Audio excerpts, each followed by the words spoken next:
How did I choose the craft is a question that people ask me a lot. And to be honest, I don't know that I have a really great answer. I did software engineering for a very long time and just kind of burned out of it and had to find something else to do. Well, in the first place, my degree is in history, so I spent a lot of time in the stacks. And I've always been a reader and all the rest of that. And finally, after I decided not to do software anymore, found that the school is actually in Boston. And so I took a couple of continuing ed classes to see if it's something that I would enjoy, and it was. And I've been doing it now for about 10 years. There are so many different aspects to this craft. It's both an art and a craft. Like I tell people that I do repair. I don't do restoration, and I don't do conservation, but I do repair. When you bring a book to me to be fixed, I'll fix it. It'll look great.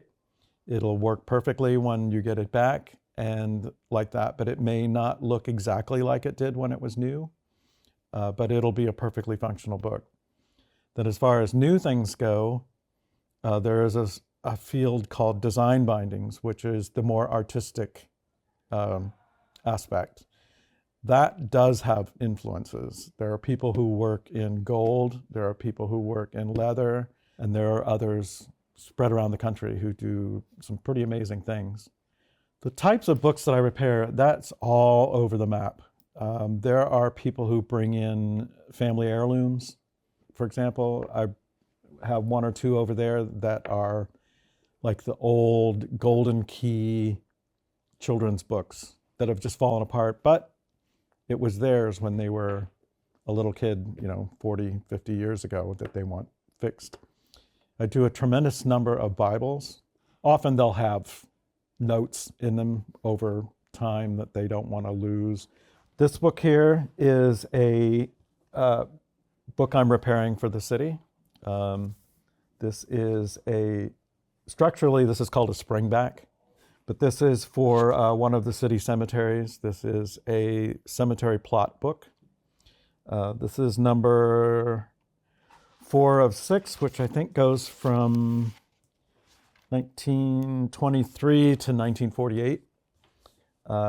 These are fascinating to look through. And then in other instances, there were old books that are falling apart that need to be repaired. For example, there was one who came in who was his, I want to say grandfather, had been in the infantry in World War I, and he had been in the Ardennes and other places like that, and it was his diary. People bring in new things. They want photo albums. I repaired a wedding album, for example, for their 50th anniversary. They wanted it back in one piece because it had all fallen apart. The equipment acquisition is a tough thing, primarily because most of this hadn't been made in 100 years. So I got very, very lucky in that in between my first and second year of school, someone sent a message out to one of the mailing lists that people subscribe to, and he was retiring and wanted to get rid of all of his stuff. I was able to acquire everything. The way that you make a book is so dependent on exactly what the book is and what it's going to be used for.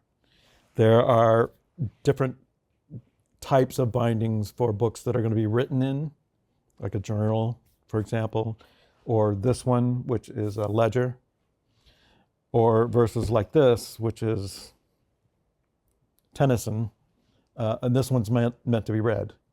So the structure for this thing would be different from one that's going to be written in. These are typically, one of this age at least, the pages were printed on a great big sheet and then folded and cut into what's called a section or a quire.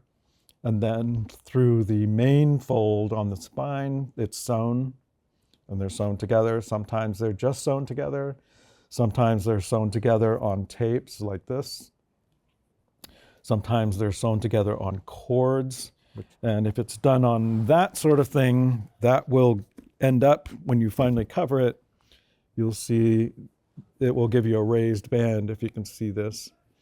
Like you can see there's little raised bands here. Underneath each of these will be a cord. And then after that, the cords or tapes will be attached to the cover board. Every repair has its own unique requirements. This book is a book by Kerouac.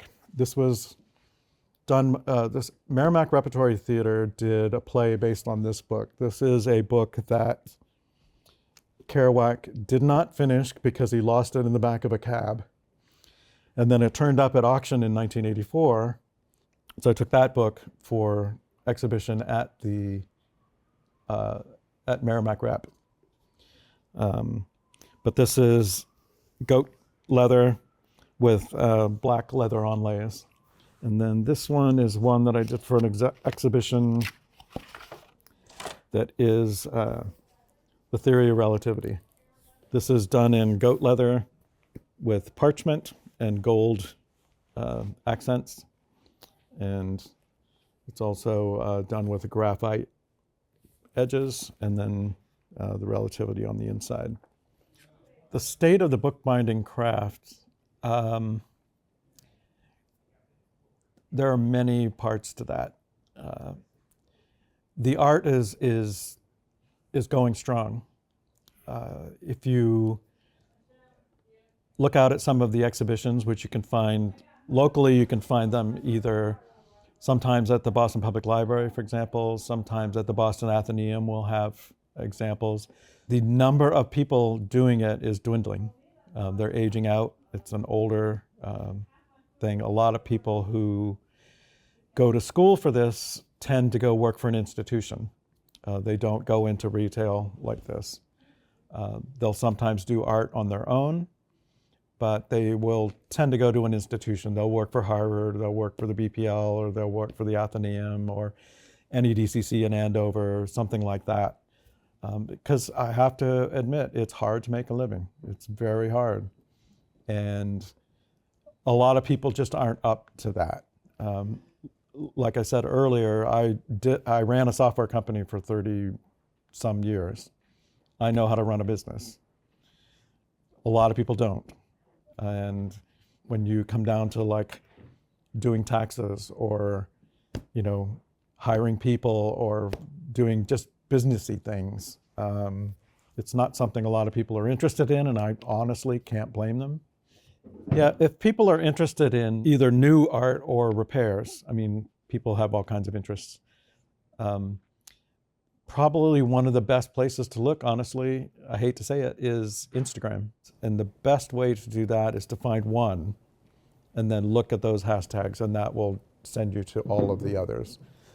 Beyond that, one of the good places to go is to the Guild of Bookworkers. There's all one word, guildofbookworkers.org, and that has an index of all of the members throughout the country. If people are interested more in what I'm doing, you can always visit the website at middlesexbindery.com or drop by anytime. I'm here 9 to 4 every weekday except Wednesday. And although it's probably a good idea to call first just to make sure the train got me here, at 617-506-5725.